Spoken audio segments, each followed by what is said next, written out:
sumamba, magpasalamat sa ating Panginoon.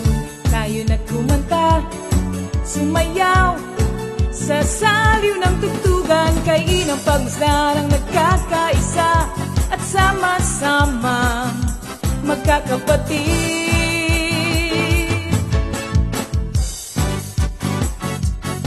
Tayo na sumamba, kumanta,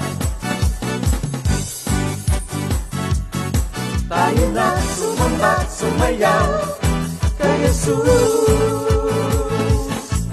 Kayo na at sumamba, magpasalamat sa ating Panginoon. Tayo na kumanta, sumayaw sa saliw ng tugtugan, kay inang pagmasdan ang nagkakaisa at sama-sama magkakapatid. Kay Jesus ang iyong problema. Magdasal, maghintay, magtiwala. Sa oras ng pangangailangan, si Jesus ang katugunan.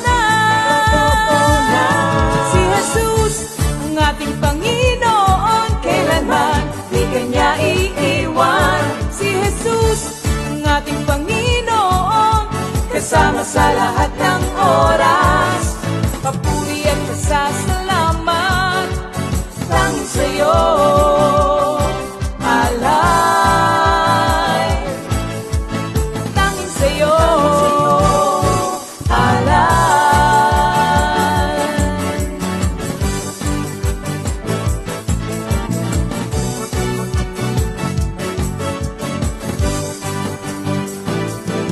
Si Jesus ang ating Panginoon, kailanman di kanya iiwan. Si Jesus ang ating Panginoon, kasama sa lahat ng oras. Si Jesus ang ating Panginoon, kailanman di kanya iiwan. Si Jesus ang ating Panginoon, kasama sa lahat ng oras. Papuri at pasasalamat tanging sa'yo, alay. Tanging sa'yo, alay.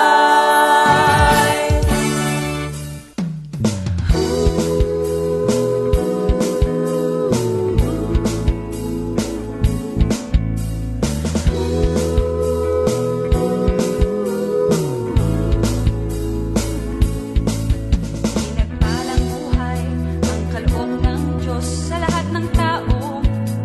May takot sa Kanya. Pinagpalang buhay ang kaloob ng Diyos sa lahat ng tao. Nagtitiwala. Yes, a blessed evening to all of us.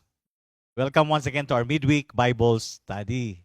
Ayan, mga kapatid, kamusta na po ba ang ating nakarang linggo? Parang Wednesday lang, ngayon Wednesday na naman.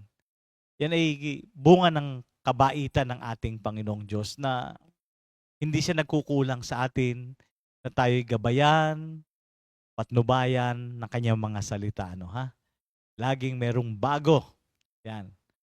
Fresh as the morning, sure as the sunrise. Tayo makakapakinig ng magandang balita ng ating Panginoon. So before anything else, again, let's ask for the Lord's guidance sa gabing ito sa ating gagawin. Thank you, Lord. Glory, glory, hallelujah. Dakilang Diyos Ama sa langit, kami po'y nagpupuri at nagpapasalamat sa gabing ito na pinagkalooban niyo na naman po kami ng pagkakataon makarinig ng iyong mga banal na salita. Sa gabing ito, kami po'y nagpapalinis upang maging karapat-dapat kami sa pagtanggap ng iyong mga banal na salita. Purify our hearts, Lord, that we may worship you. Cleanse our hands that we may praise you. Lord, again, we ask for the guidance of your Holy Spirit be upon all of us sa lahat ng gagamitin mo, sa magpapaawit, at lalo't higit sa lahat sa magbibigay ng iyong mga banal na salita.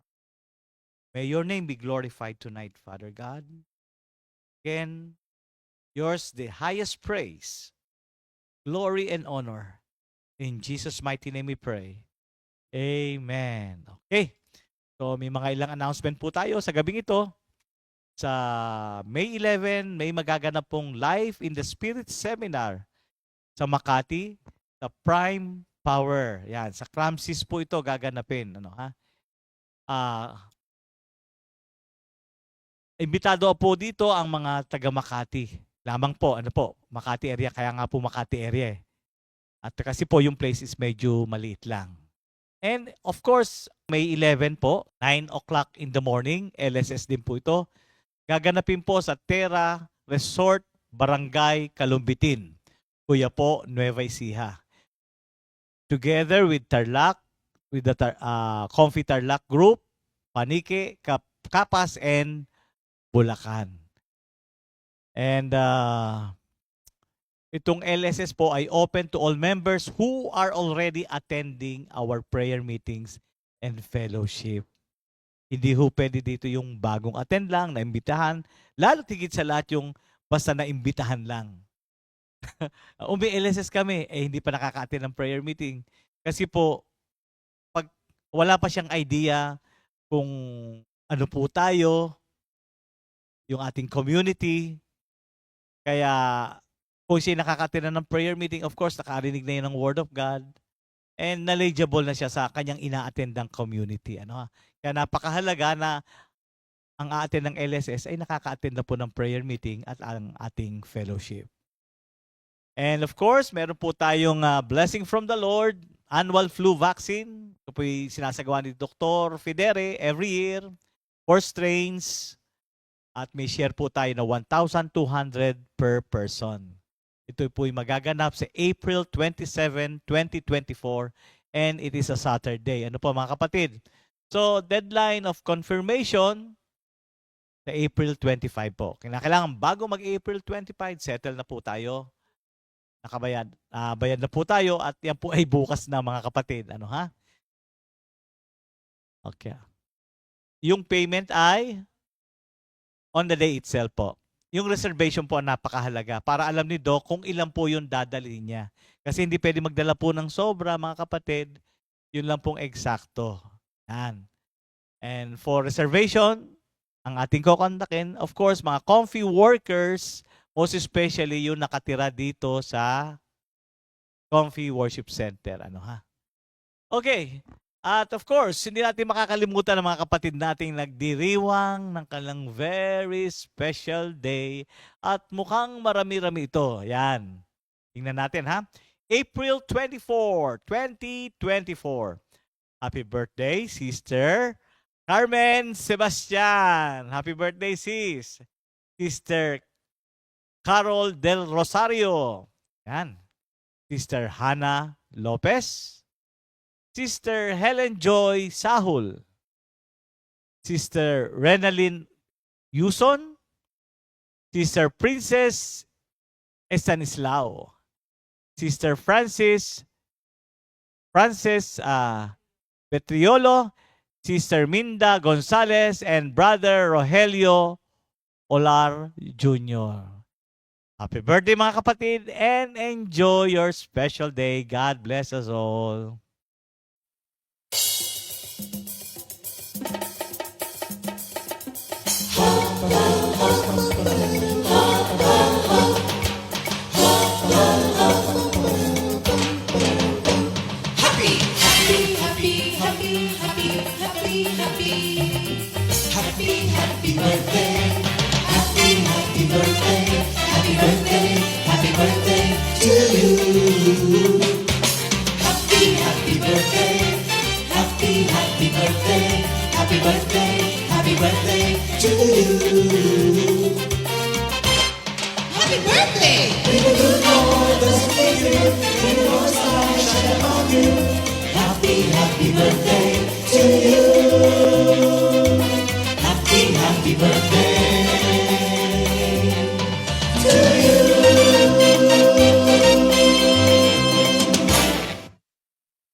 Yes, happy birthday mga kapatid. Enjoy your day.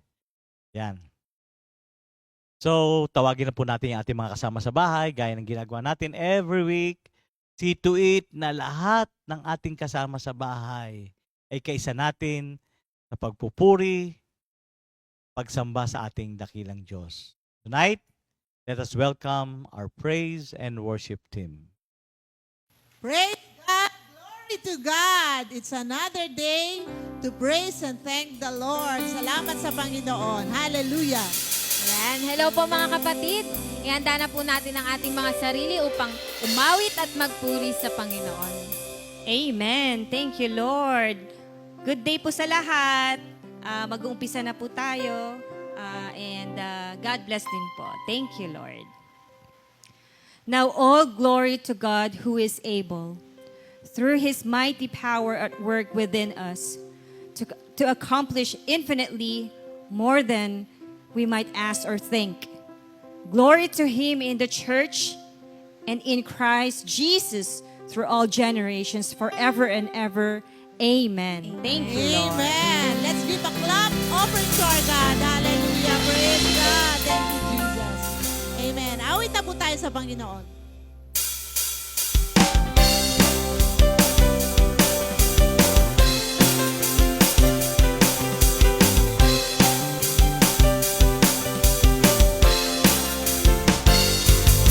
Huwag kang mabalisa dahil sa masama.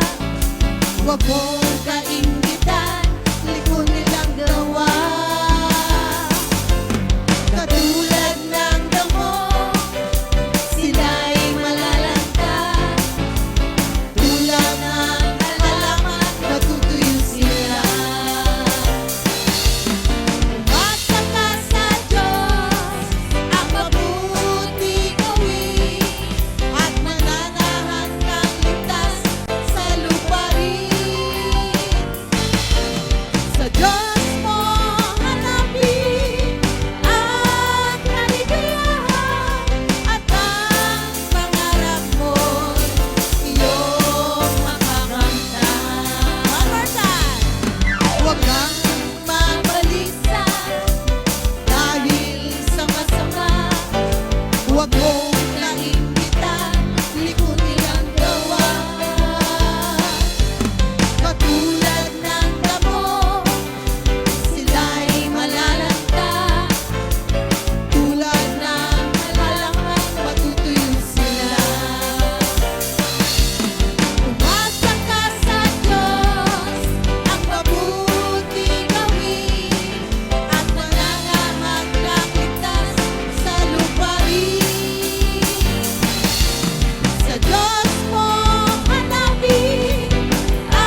lungkot, napapawi, napapalitan ng pananampalataya. Alam natin na ang Diyos natin buhay. Hindi niya tayo pababayaan. Kasama natin siya sa anumang kalagayan ng buhay. Kung kaya't wala tayong dapat na ipangamba o matakot man. Thank you, Lord. Salamat sa Panginoon.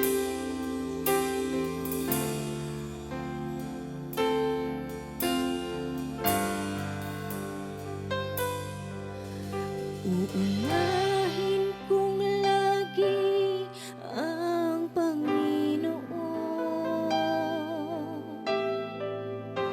sa lahat ng panahon.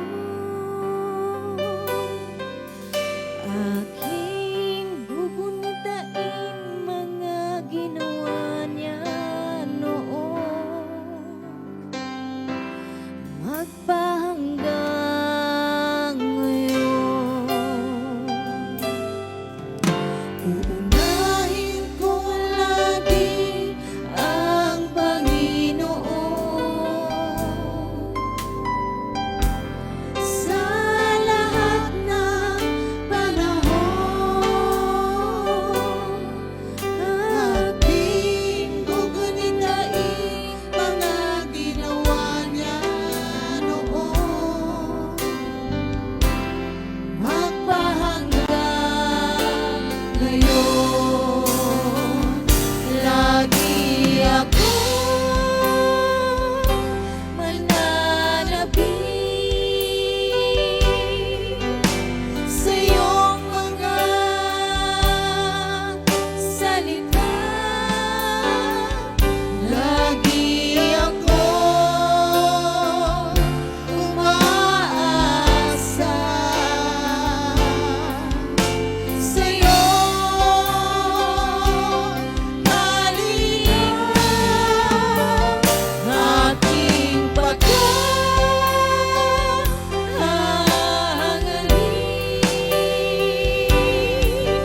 malugod ka sa buhay ko at maging karapat-dapat sa iyo ang laman ng puso ko. One more time, mga kapatid. Unahin natin ang Panginoon. Uunahin kong lagi ang Panginoon sa lahat ng panahon. Aking gugunitain mga ginawa niya noon, magpahanggang ngayon. Lagi ako mananabik sa iyong mga salita. Lagi ako umaasa sa iyong kalinga. Aking pagkahangarin,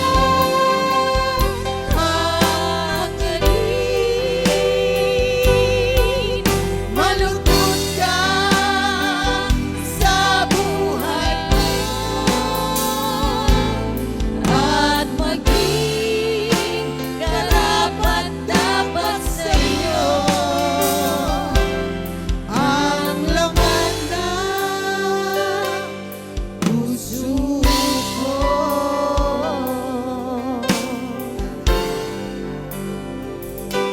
Walang ibang laman ang aking puso, laging sinasambit ng aking labi. Laman ng aking isip, laman ng aking puso ay pag-ibig mo. Thank you, Walang ibang laman ang aking puso, laging sinasambi ng aking labi. Laman ng aking isip, laman ng aking puso, kabutihan mo. Oh, Jesus,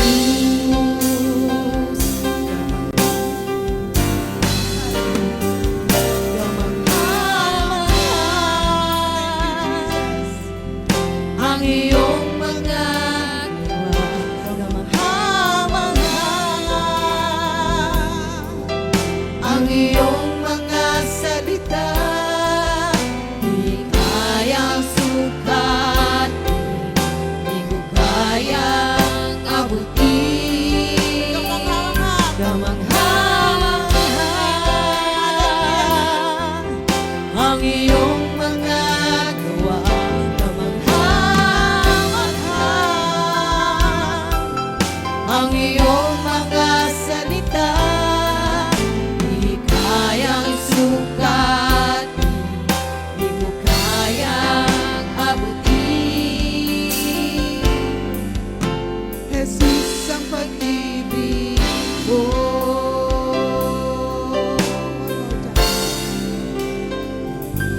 Walang ibang laman ang aking puso, laging sinasambi ng aking labi. Laman ng aking isip, laman ng aking puso, ay pag-ibig mo.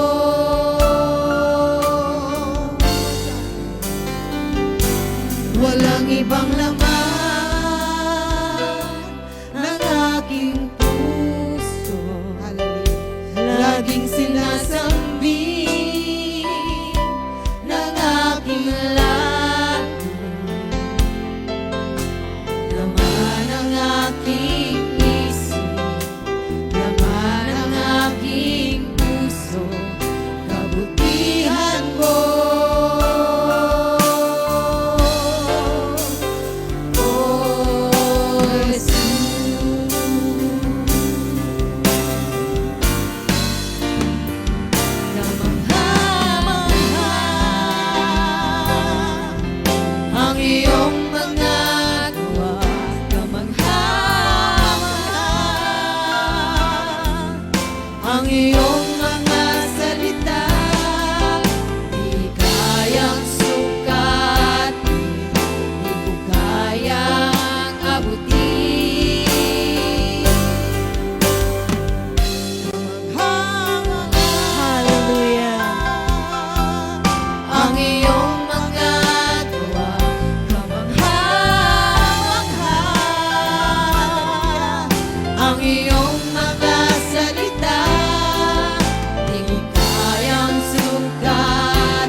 Praise the Lord, glory, hallelujah. Purihin ang Diyos. Ano, ha? Salamat, salamat. Praise and worship team, glory to God. Ano, ha? Thank you, Lord. So sa gabing ito, handa na natin ang ating Biblia, ballpen, notebook, markers, yan. Para habang tayo nakikinig, tayo nakapagsusulat, at nalalagyan natin ang highlights, bawat scripture na ating babasahin. Ano. So tonight, tayo po ay magpapatuloy pa rin sa ating series ng Epistle to the Hebrew by Paul. Tayo po ay nasa last part na, mga kapatid, ng chapter 5 ng Hebrews. Ano ha? Last part ng chapter 5 ng Hebrews. At sa gabing ito, makakasama naman po natin ang ating kapatid, Pastor Romy Cabral. Let's welcome our pastor. Hello, kumusta po kayong lahat dyan, mga minamahal na mga kapatid? Magandang umaga, magandang tanghalit, magandang gabi sa inyong lahat. Tayo po ay naririto upang pag-usapan ang isa sa pinakamahalaga ring buhay natin bilang mananampalataya, bilang mga Kristiyano na tunay na sumasambat na nananampalataya at nananalig sa Diyos. Ating pag-uusapan sa araw na ito, sa gabing ito, ang danger of immaturity or of falling away. Ano pa yung danger? Mga delikado, mga danger talagang mga dahilan. Bakit ba maraming mga Kristiyano ang hindi lumalago? Marami ng naranasan, matagal ng dumadalo, uma-attend. Kaya lang, bakit hindi nagmamature? Hindi lumalago? At ang iba'y nawawala lalo. Merong mga dahilan po na ating pag-uusapan ngayon para hindi tayo mapabilang sa mga taong immature. Ang immature ay para bang yung mga batang isip. Wala pang maturity. Hindi pa matured ang kaisipan. Hindi pa tama ang mga desisyong gagawin sa buhay. Kaya pag-usapan natin, paano ba tayo magiging matured Christian at huwag tayo mapabilang sa mga immature Christian at nawawala. Dati, ang dami nating mga kasama, pero bakit ang iba'y nawawala? Pag tinitingnan mo yung mga dati nating kasama, nawawala. Ano ang mga nagiging dahilan? Ano ang nagiging danger? At ito ating pag-usapan para tayo ay hindi mapabilang doon sa mga immature at falling away Christian. Manatili tayo. Dahil sabi ng Biblia, kung kayo mananatili sa akin at ang salita ko'y mananatili sa inyo, hilingin ninyo ang inyong maibigan at kayo'y pagkakaloob ko ang inyong kahilingan. Kaya maganda na yung sinasagot ng Diyos sa panalangin. Pero remain. Saan ba magre-remain? Sa Word of God.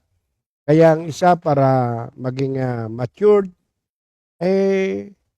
sabi nga sa Joshua 1:8, read the Bible every day.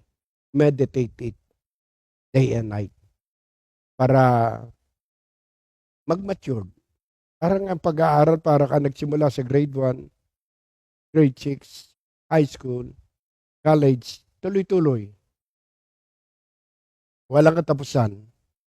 Yung alam mo noon at hanggang ngayon, kailangan yung pa rin ang makikita. Ano man daanan natin, mga pagsubok, trials, karamdaman, kailangan dumaan lang. Hindi tayo madadala ng mga problemang yon. Hindi tayo kayang igupo kung tayo magmamature in faith. Kung magiging, meron kasi tinatawag na mga spirit-filled Christian at meron rin tinatawag na carnal Christian. Kailangan, alin ba tayo dito? Tayo ba spirit-filled Christian? Pag ikaw ay spirit-filled Christian, filled ka ng Holy Spirit, katulad na sinabi doon sa Acts 1:8. When the Holy Spirit comes upon you, you will be filled with power. Yan, power.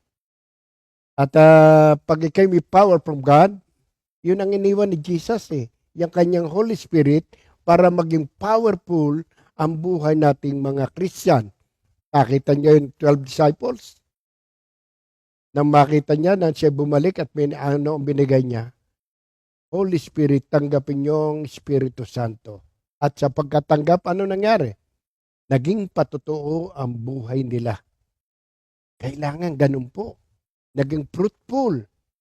Naging effective Christian. Hindi lalambot-lambot. Ang tawag dito, yung lalanta-lanta, lulungkot-lungkot. No. Kailangan maranasan mo yung papano. Kasi pag tayo may mga pagsubok, trials, sa buhay, lalo nating nakikilala si Lord, lalo nating nararanasan ang power of God sa buhay natin. Ako po, almost 42 years na akong nagsaserve kay Lord. Maraming dinaanang trials, pagsubok sa buhay. Pero hindi ako naigupo. Bakit po? Kasi nanatiling nagbabasa ng Bible, dumadalo ng mga gawain. Diga, sabi doon sa Hebrews 10:25, huwag niyong kaligtaanan pagdalo sa ganitong pagtitipon. Laging kausap ay Kristiyano. Lagi mong hahanapin yung mga spirit-filled Christian. Mga Kristiyanong laging malapit kay Lord. Huwag kang lalapit sa mga taong murmurer, complainer, laging negatibo ang sinasabi. Huwag. Lalayuan nyo yun. Yung mahilig sa marites, huwag kayong didikit yan. Dahil kayo ay magiging marites na rin. Kaya ilan sa mga ating pag-uusapan, ano ang nagiging dahilan? Bakit ba nagiging immature ang Christian? Bakit ang iba'y nawala? Kasi nga po, di ba natanda natin yung paghasik? May hasik sa batuhan, sa dawagan, sa daan, at sa matabang lupa. At sa matabang lupa, namunga sa ating puso. Kailangan ay yung pusong yan, bago na. Sinabi sa Ezekiel 36:26, ang puso mong masuwayin ay gagawin kong pusong masunurin. Masunurin na ang puso natin. Ano man ang marinig mo, kautusan ng Lord, willing ka to obey. Kasi kung di natin susundin, what's the use? Pag-attend natin. At habang tayo ay tumatagal, yung ating ugali asa lalong nagpapakababa para lalo mo ma-experience ang kabutihan at kabaitan ng Diyos. Dahil ang Lord, hinahanap niya ang mga tao mapagpakumbaba. At yung mga tao may yabang, binabagsak po yan. Kaya pag kailang nasa baba, hindi ka nababagsak. Nasa baba ka na. Ayun, nasa taas, babagsak yun. Kaya para mag-mature, lagi ng spirit of humility nasa atin po yan. Mga ilang bagay po ang nagiging dahilan bakit naging immature ang maraming Kristiyano. Pero bago po natin pag-usapan yan, basahin muna natin ang tekstong ating gagamitin. Ito po ay sa Hebrews chapter 5, 11-14. Hallelujah, hallelujah. Ang Diyos ang magpapala sa pagbasa ng mabuting balita. Hallelujah. Verse 11 of chapter 5 ng Hebrews. Marami pa kaming masasabi tungkol sa mga bagay na ito. Ngunit mahirap ipaliwanag sa inyo sapagkat napakabagal ninyong umunawa. Dapat sana'y mga tagapagturo na kayo. Subalit hanggang ngayon, kailangan pa kayong turuan ng mga panimulang aralin tungkol sa mga salita ng Diyos. Dapat sana'y kumakain na kayo ng matigas sa pagkain. Ngunit hanggang ngayon, gatas pa lamang ang inyong kaya. Ang sanggol pa ay nabubuhay sa gatas at kulang pa ang kaalaman sa salita ng katwiran. Ang matigas na pagkain ay para sa mga may sapat na gulang at marunong nang kumilala ng mabuti at masama. Mga kapatid, ang mabuting balita ng Panginoon. Dito sa ating binasa, naririto po ang naging dahilan Bakit naging immature, nagpo-falling away? Diba doon sa verse 11 pa lamang, ang masasabi mahirap ipaliwanag sa inyo sapagkat napakabagal ng inyong pangunawa. Dahil a person's become immature because he is slow to learn. Mabagal. Ang isa po, bakit ba bumabagal? Kasi alam nyo sa pag-aaral ng Biblia, pag-aapunta natin sa mga prayer meeting, hindi natin kaya sa ating sarili. Kailangan po ay nasa atin ang power of God, which is the Holy Spirit, to empower us.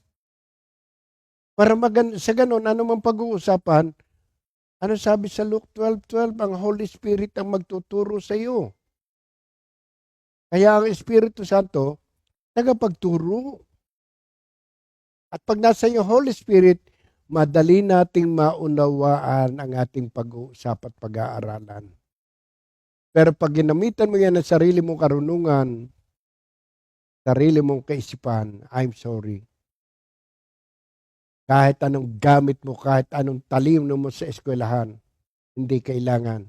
Do not lean on your own understanding. Huwag ka mananangan sa iyong sariling karunungan. Kaya marami po mga nagtuturo. Ginagamit ng sariling karunungan, kahit anong ganda na sinasabi, walang dating. Pero pag nasa iyong Holy Spirit, malakas ang dating. At kapag nagturo ka, yung tinuturuan mo rin, nasa kanya Espiritu ng Diyos, madali nilang matutuhan.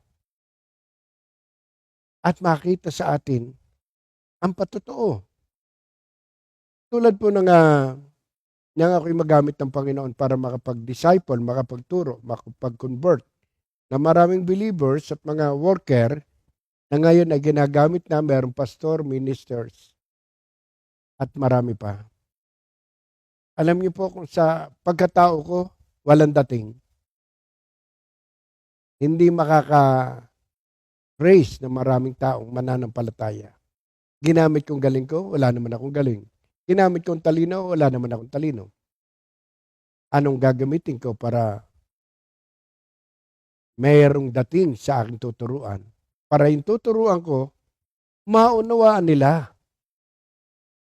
At sila man, yung sa aking life verse natin ng Timothy 2:2, 2 Timothy 2:2, yung natutuhan mo, ituturo mo rin sa iba. Kaya yung mga natutuhan natin, na-convert natin, dahil naunawaan nila, naintindihan nila, sila naman ang magtuturo sa iba. Kaya magmumultiply ang believers. Marami. At kapag ganun po ang ginawa natin, dahil nasa iyo Holy Spirit, itinataas mo si Yesu Kristo, hindi yung sarili, ilalapit ni Lord ang marami pang tao at mako-convert. Hindi na sila magiging dull listener. Hindi na sila magiging immature. Kasi ang purpose ng ating pagtuturo ay para yung ating tinuturuan ay matuturin. Di ba sa Matthew 28:20, turuan mo silang sumunod sa akin hanggang sa kaduluduluhan. At kasama ninyo ako hanggang sa kaduluduluhan ng panahon. Turuan ninyo silang sumunod. Hindi sa atin, kay Jesus. Kapag si Jesus ang tinaas, aakitin niya. Kaya itong ating mga pagtuturo, hindi po yung pagalingan, hindi pagandahan. Pahusayan, palaliman, high-sounding word. No. Kasi ang mga isip ng mga tao, troubled. Ang mga tao ngayon, lito, lupaypay, sakitin. Wala kang maririnig sa kapaligiran. Ang init, ang init. Yan. Huwag ka lalapit sa mga taong reklamador. Mahahawa ka. Lalapit ka sa mga taong spirit-filled Christian. Doon ka lalapit. Para pag ikay lumapit, mahahawa ka. Hindi ka na reklamador. Laging give thanks. Always give thanks.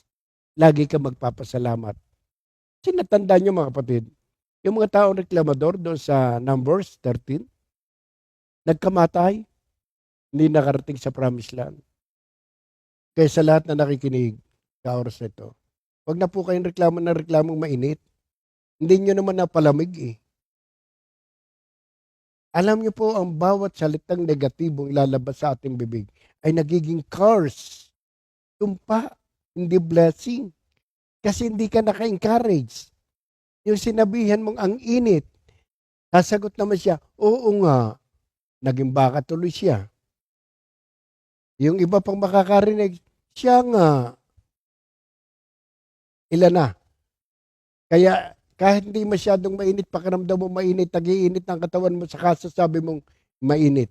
Layuan natin ang mga tao ganyan.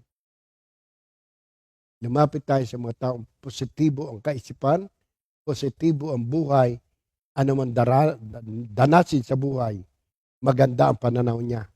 At yun, magmamature siya. Kaya, kailangan, para magmature, hindi naman patagalan yan. Hindi naman sa posisyon. Hindi ko pastor kami, ganyan na. No.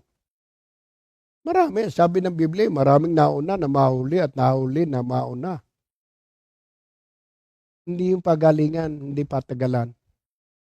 Doon sa iyong lifestyle, sa ating pamumuhay, para tayo mag-mature. Bagamat ang ating pinag-uusapan ay danger of immaturity, igdali natin sa positibo. Hindi na tayo immature, tayo matured na. Kaya ano sabi sa Philippians 4:4, rejoice always, and I say it, rejoice. Ano sabi sa Proverbs 17:22, ang taong masayahin, umahaba ang buhay. Ang taong malungkutin, unti-unting mamamatay. Wow, naku, nakakatakot pala. Kaya kailangan, matured. Hindi yun sa tagal. Ayon sa ating lifestyle. Araw-araw may naririnig tayo, maraming nagtuturo, maraming churches, bukas ka ng telebisyon, ng wifi, andyan lahat. At habang pinakikinggan mo, huwag masasabay ng panonood ng TV. Huwag sasabayan ng pagte-text. Huwag sasabay ng pagpe-Facebook. Unawain mo ang iyong pinakikinggan at pinanonood. Lalo tungkol sa Biblia. Makikita niyo po yan. Maraming taong lalapit sa iyo. May encourage. Number 2, a person becomes immature because he refuses to grow. Nasa tao na po yun eh. Kaya hindi nagmamature. Nire-refuse nila, tinatanggihan nila. Paano ba lalago? Sabi niya, laging dadalo sa pagtitipon. Laging makikinig ng salita ng Diyos. Laging magbabasa ng Biblia. Laging magsishare tungkol kay Lord. So, magmamature ka. Hindi mo nirefuse, tinanggihan. Ang gagawin ko minsan natin ay, mamaya na lang ako magpipray. Mamaya na lang. Minsan, ultimo tayong lahat. Sa prayer meeting tayo nagpipray bago kumain. Sa bahay kaya, bago tayo kumain. Pag wala sa prayer meeting, nagpipray rin ba tayo? Pag sa prayer meeting, ang ganda ng prayer. Lord, bless and sanctify this food with your most precious God. Pagpalain niyo po ang nagluto nito. Pagpalain niyo po ang nagpakain sa amin. Pag nasa bahay, thank you Lord, in Jesus' name. Amen. Paano malalago? Ang utos ng Biblia ay pray without ceasing. Manalangin lagi. Hindi naman ibig sabihin maghapon ka na luluhod sa altar. Wala ka nang gagawin kung hindi magdasal.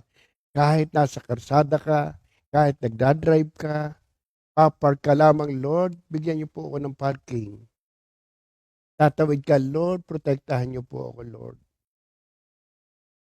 Bawat salita mo ng Lord, it is a prayer na nagpapalago sa ating spiritual life. Hindi natin nire-refuse. Yung mga itinuro, tinatanggap natin.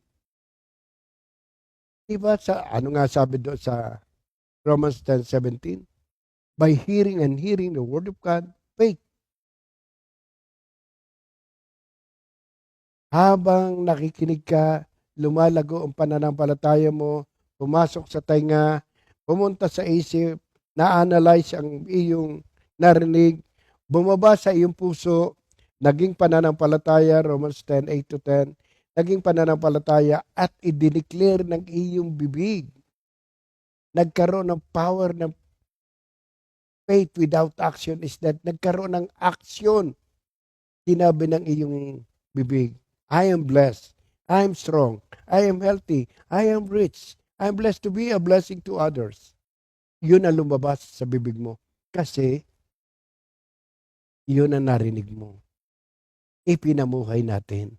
Hindi natin nirefuse, tinanggihan, pag hindi mo pinamuhayan, ginagawa, talagang hindi ka lalago. Papagod ka lang sa kapapakinig. Nasayang lang ang time. Pero kung kahit isang verse lang yan, hindi naman paramihan ng verses yan.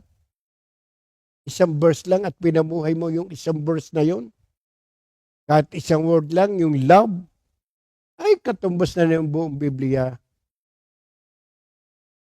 Yun, mga kapatid, hindi yung minsan, hirap na hirap ka. Hirap naman. Ang daming verse na sinasabi. Hindi ko na matandaan, hindi ko na memorize. Ayun na kagad nasa isipan mo. Pumili ka ng isa. Pag nagbabasa ka ng Bible, makikita mo meron diyang lalagyan ni Lord ng rema, ng buhay. Yun na. Yung love lang, kompleto na yun. Ipamuhay mo lang kagad. Hindi mo hindi pwede. Galit ako sa kanya. Hindi mo tinanggap, hindi mo sinunod, hindi ka nag-obey. I'm sorry. Kaya ka hindi lumago. Ano mangyayari pag hindi lumago? Bandang huli, nawawala. Kailangan ang pinakamahalaga dito sa ating pag-aaral ay pagsasapamuhay ng ating pinag-aralan, pagsasagawa. Dahil tayo living epistle. Hindi mo na kailangan, ay yung mga nakakausap ko po, hindi naman preach ako ng preach sa bawat makakausap ko. Makipagkwentuhan, makikipagkaibigan. Tapos maya-maya, meron nga po ako seminar kahapon sa Kalo. Ikakasal. Alam niyo po itong ikakasal na ito? Member natin yung babae at buong pamilya. Ang ibinigay sa kanya ni Lord, Iglesia ni Cristo.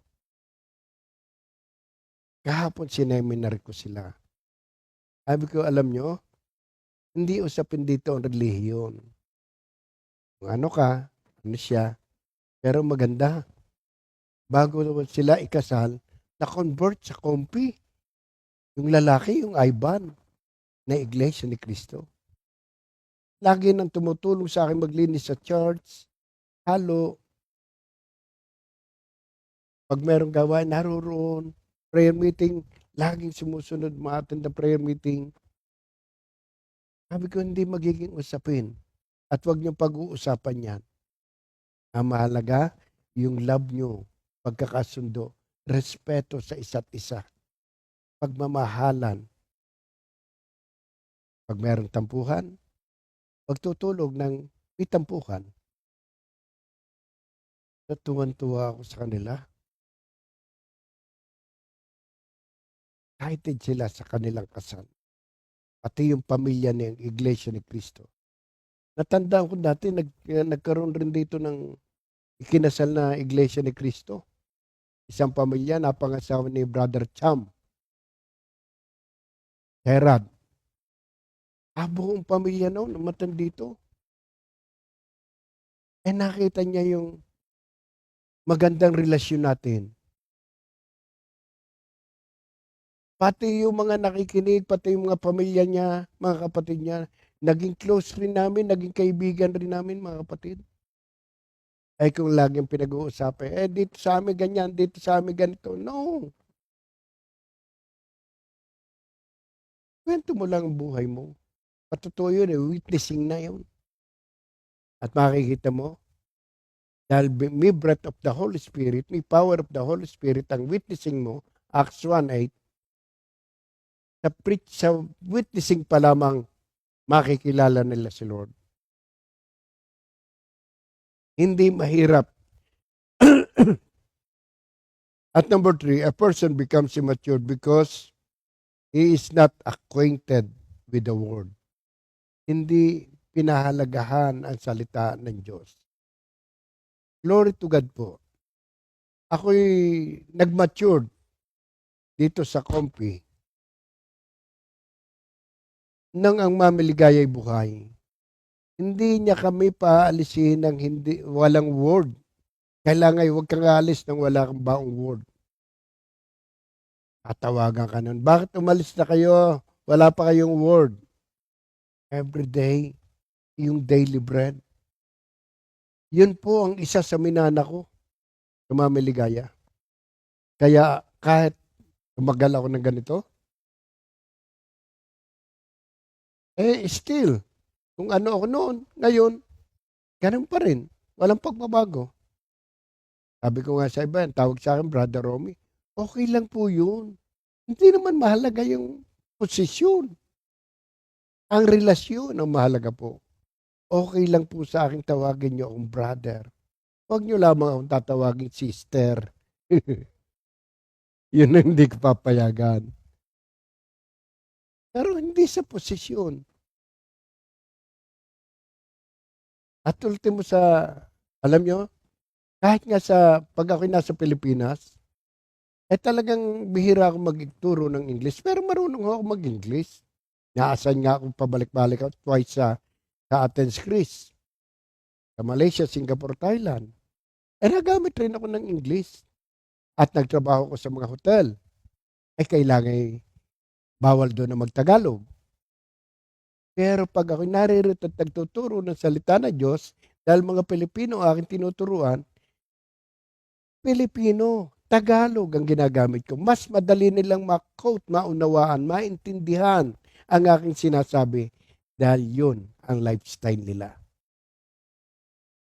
Hindi ako magmumukhang katingin nila, ay, nakakahiya naman yung English speaking pala yan. Baka sa susunod hindi na umaten. Kaya, pahalagahan natin ang salita ng Diyos. Read the Bible every day. Bakit ko po sinabi? Ako po, pagkagising ko sa umaga, bago uminom ng kape, pagkatapos ko mag-praise the Lord, hallelujah, glory to God, mag-pray kay Lord, ang susunod ko pong gagawin, magbabasa ng Bible. Magsesend ako ng verses sa lahat ng kaibigan ko at kakilala. Lahat ng nasa akin ang kanilang messenger. Lahat po yun padadalang ko every day, every morning. Hindi na absent. At kaya yung mga makikita mo yung nag-react, amen po, thank you Lord, salamat po sa word every day, na-encourage po ako. Makikita mo kagad yung nagpahalaga sa salita ng Diyos. Yung iba na may magtatamlang ng heart, ganun. Ang iba yung tako, thank you Lord, thank you po Pastor, salamat po, salamat po. Makikita mo yon, lumalago, nagpahalaga sa salita ng Diyos.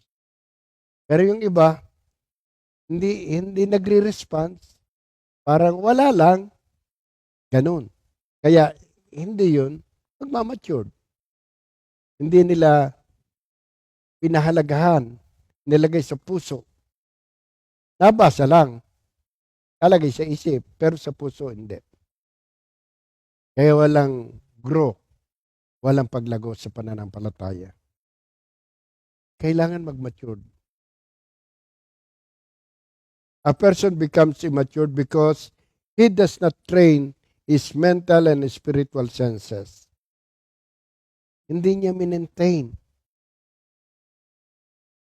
ang kanyang kaisipan, ang kanyang spiritual life. Para ma-maintain, meron po akong sikreto. Hindi ko sikreto. Hindi na po sikreto. Tinuturo ko po yan kahit saan ako makarating. Praise the Lord. Hallelujah. Glory to God. Amen. I love you, Lord. I love you, Jesus. I am blessed. I am strong. I am healthy. I am blessed to be a blessing. I am rich. Sabihin na iba, hindi ka naman mayaman eh. Basta I am rich. Yan ang mayaman. Mayaman ako sa kapayapaan. Mayaman ako sa kaibigan. Mayaman ako sa spiritual life. Pinahalagahan ko lahat ng turo. Pag may nagtuturo, kumisan ang iba kasi, kung may nagtuturo sa una, kaya ang iba ayos tumayo sa unahan eh. Kasi libre sila makikipagkwentuhan doon sa likod. Kaya wala nangyari. Sayang ang kaupo mo dyan. Hindi mo inintindi, inunawa. Baka naroon sa sasabihin ng nagtuturo ang solusyon sa iyong problema. Hindi nangyari. Bakit po? Kasi dumating nga kaibigan, maya-maya sa kabila naman, may nagtuturo, nagkukwento, kaya pala gusto lagi sa likod. Tingnan nyo, ang lifestyle niya. Makikita nyo. Kaya marami ultimo dito sa Bible, di ba? Sa Matthew 7:21 up to 23, Panginoon, Panginoon, nangaral po ako ng iyong salita. Nagpalayas po ako ng demonyo. Nagpagaling po ako ng may karamdaman. Ano sabi ng Panginoon? Tumayo ka sa akin. Hindi kita kilala. Bakit? Mga tagapagturo, mga ngaral, anointed, spiritual power. Pero bakit? Nagkakaroon po ng spiritual pride. Ang nabibigyan niya ng halaga sa buhay niya, yung kanyang ginawa, yung accomplishment niya, nangaral, nagpalayas. Hindi lahat ng bagay gagawin natin sa pangalan ni Jesus. Sa pangalan ni Jesus, hindi sa pangalan natin, ng tao, ni inuman. Makikita nyo, lalago tayo. Kailangan po talagang lumago eh. Sabi naman ng iba katwiran, sabi naman sa Biblia kailangan kahit meron ka kasing liit ng butil ng mustaso, ang faith mo. Okay na raw yun. Sabi ko, ano ang pakinabang sa butil ng mustasa? Wala. Kung hindi mo itatanim, ang butil na yan, hindi lalago, walang pakinabang. Magkakaroon lamang ng pakinabang sa butil na yon kung itinanim mo. Itinanim mo sa iyong puso, ipinamuhay. Lumago. Makita sa buhay natin ang paglago ng tunay na Kristiyano. Kaya pagdating na last day, sasabihin ni Lord, welcome. Sarap nun. Baka mamaya akala natin naroon tayo. Sabi ko nga minsan, alam niyo po ba ang langit? Yung langit, akala mo, yung taong akala mo naroroon, ay wala doon. At yung hindi mo iniisip na wala doon, ang siyang naroroon. Anong ibig sabihin noon? Kuminsan magkakaroon tayo ng spiritual pride. Anong sabi ng Biblia? If you want to be great, be the servant of all. Servanthood attitude. Mababang kalooban. Hindi ka naging worker tayo, naging pastor tayo, naging minister tayo. Pagdating natin sa isang lugar, pagtimpla mo nga akong kape. Nakakahiya yun. Servanthood ba yun? Master ka?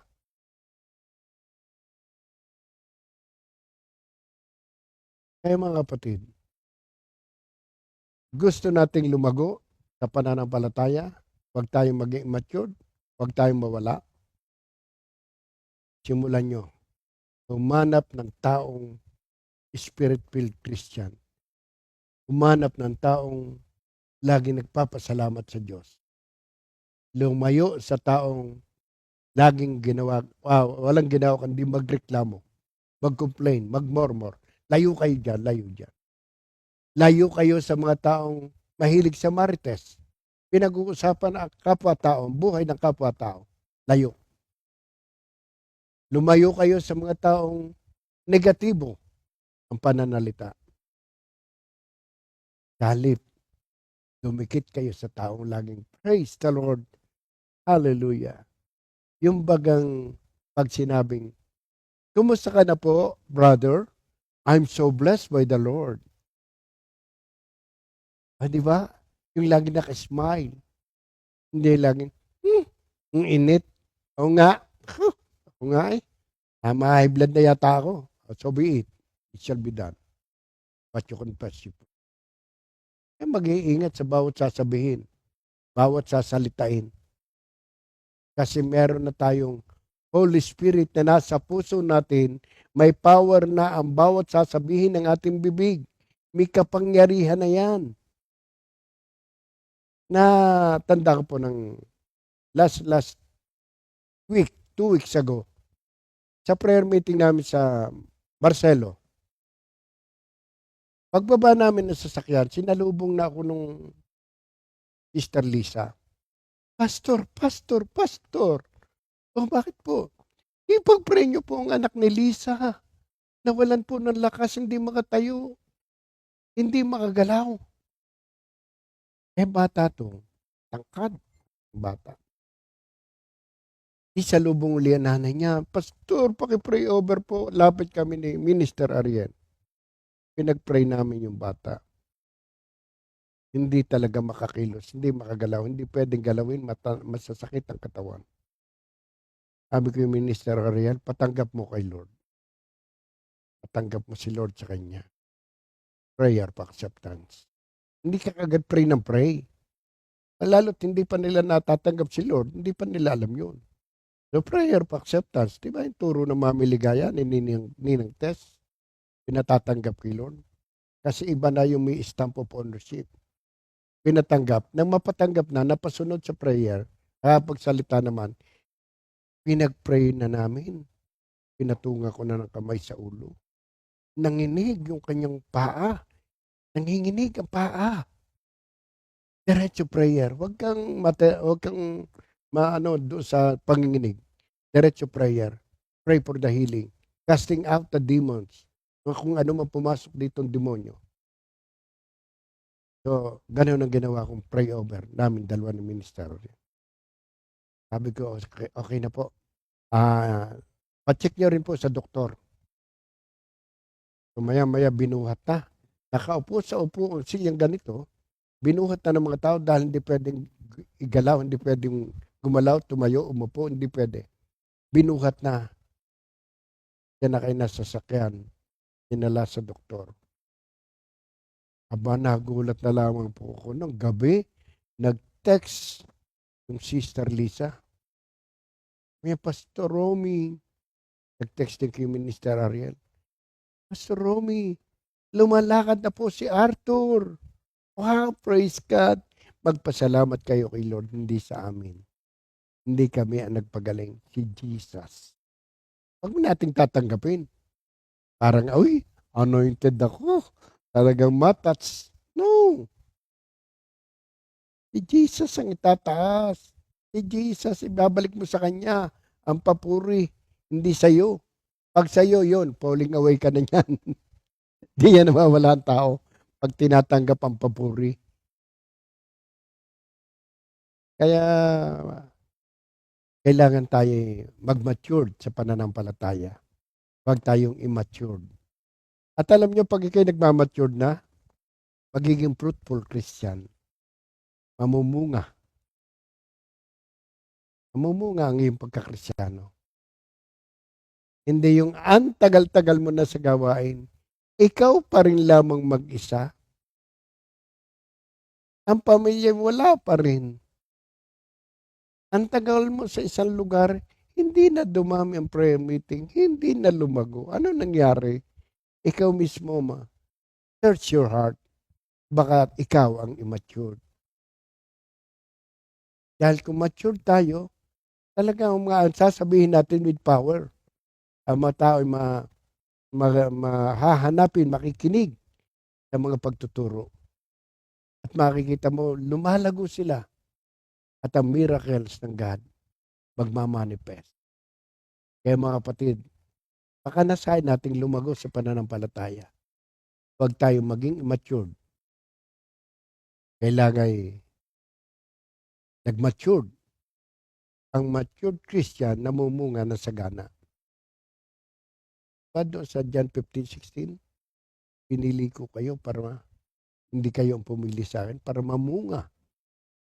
Tinawag niya tayo para mamunga. Ayaw ni Lord ng hindi namumunga. Kinurse niya. Tanda niyo yung puno ng igos, nakita niya walang bunga. Madahon. Magaling. Madahon.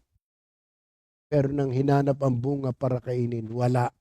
Anong ginawa ni Jesus? Sinumpa. Puno. Huwag naman mangyari sa atin yun. Madahon lang. Pero walang bunga. Ang hinahanap ni Lord ay ang bunga ng ating pananampalataya. Acts 1:8. Pagiging patotoo ka sa Jerusalem, Judea at Samaria. Doon makikita. Dala mo ba ang pamilya mo? Nadala mo ba mga kaibigan mo? Glory to God po. Last. Ayun nga kaibigan ko galing sa Amerika. 19 years sa Amerika, hinanap ako. At nakita na lamang niya ako, pumunta sa Kalo. Niya, paanong nangyaring pastor ka na ngayon? Chick boy ka. Sabi ko noon yun, wala na yung chick boy na pare mo. Ito na naging Kristiyano na. Marami pala siyang problema na-encounter sa Amerika. Karoon siya ng asawa, ganyan doon. Pag-uwi niya, nagkaroon ng problema. Kaya pala pabalik-balik sa akin, ay taga-Antipolo siya ngayon nakatira. Pumupunta pa ng Kalo-halo sa weekly para makipag-usap lamang sa akin, makipagkwentuhan. Alam niyo kung bakit? Kakaroon siya ng kapayapaan kapag sinishare ko ang Word of God. At bago siya umalis, 2 hours lang stay sa Kalo. Ahalis na uli. Sabi niya, pag-pray mo na uli ako. Papatungan ko ng mga kamay, patatanggap si Lord, i-pray over. Maya-maya, nakaalis na. Aalis na, sasakay na sa kotse niya. Bye-bye. Nakangiti na, naka-smile na. Yung pala yung daming problema. Kung si Lord ang inatataas, talagang magiging fruitful Christian tayo. Magiging matured Christian tayo. Saan naman gagawin, sasabihin, sasalitain, accomplishment, lahat glory to God. Pinagpala ka ni Lord, glory to God yan.